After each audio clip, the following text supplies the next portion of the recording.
Hi, I'm Dr. Ingrid Clayton. I'm a clinical psychologist, and I was just thinking about that favorite phrase of trauma survivors, which is to let it go. We hear it all the time. Let it go, just move on. That happened so long ago. Keep the past in the past. And why can't you just forgive?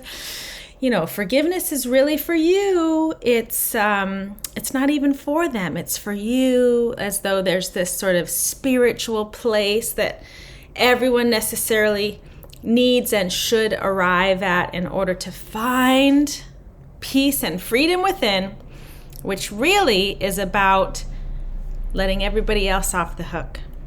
It's not about honoring what the trauma survivor is experiencing.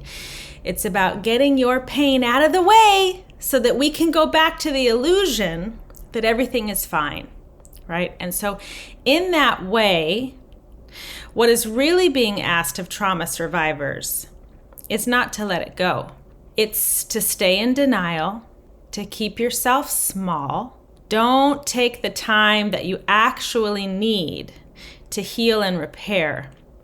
Privilege our needs, our wounds, our abuse over your healing.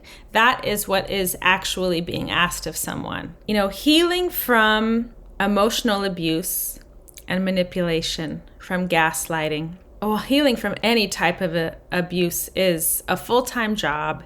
It can feel horrific. It can feel like you're climbing mountain after mountain after mountain. But particularly when you're talking about emotional abuse, designed to make you question yourself and your own reality, it takes a toll on the psyche. It doesn't just make you gaslighting, doesn't just make you question what happened. It makes you question everything. It makes you wonder if you can actually trust yourself at all.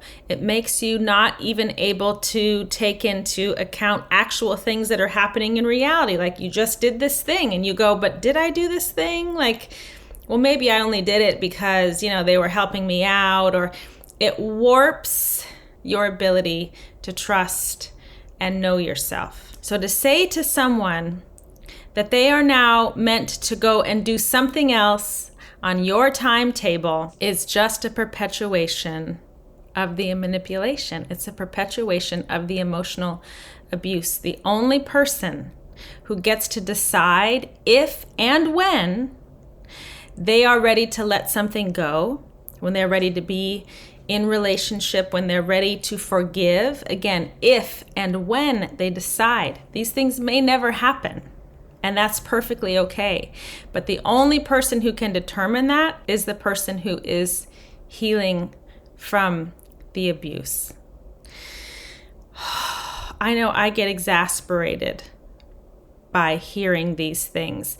And, they're not even usually that nice, sort of just like, oh, why can't you just? They're usually these jabs and these right hooks that are about trying to get you to stay small. And they often come with these other manipulations about but it's family. But it's family. Dr. Ramani said this phrase to me one time that I just was so blown away by. She said, I call it the fetishism of family. And I thought, man, that's brilliant. That's it.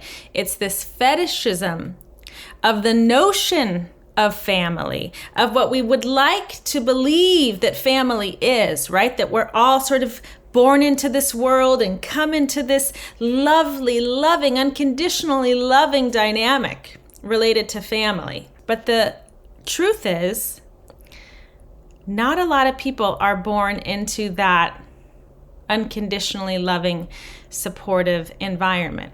And so then what we're left to do is kind of scramble to take the table scraps and make it look as close to that idea as we can, and then to be grateful for the pieces that might fit in there, and certainly don't look at the ones that don't.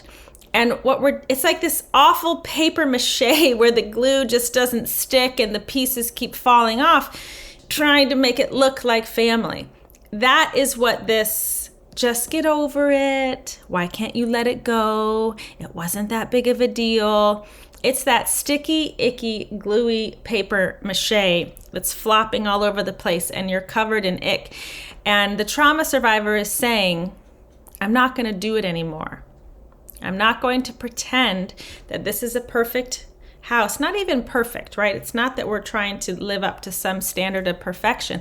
I'm just going to call it what it is, and I'm going to privilege my body's need to heal.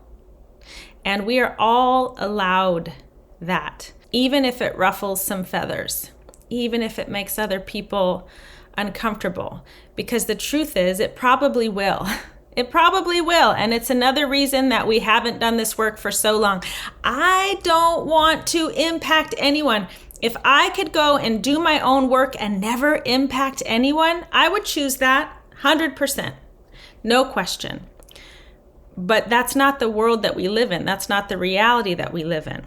So we have to face the fact that showing up for ourselves and choosing ourselves and deciding that we're going to privilege our healing no matter what might impact some other people. And we're going to have to hear these ideas, these opinions that other people have on our own growth. So I'm just offering, maybe it's just a little solidarity in this video to say, I know how hard that is. I know how compelling it can feel. I know it can feel like another sort of like, come on, come back into the fold. Sometimes it's even wrapped up in sweetness, right? Like, oh, you're wanted, we love you. Oh, and really it's like, come on, pulling you back into something that is not good for you. So maybe it's solidarity, maybe it's airing out my own frustration just to say, man, I'm so tired of the way that people are blamed for their own abuse and then told that they're meant to sort of jump over some hurdle in some quicker fashion, in some sort of, it just makes no sense whatsoever. So if you are feeling pulled and called into that old dynamic with that old manipulation, with some idea that you're doing it wrong because you're not doing it someone else's way, you're not alone. It's okay for you to privilege you, what you need. It might not even be what you want.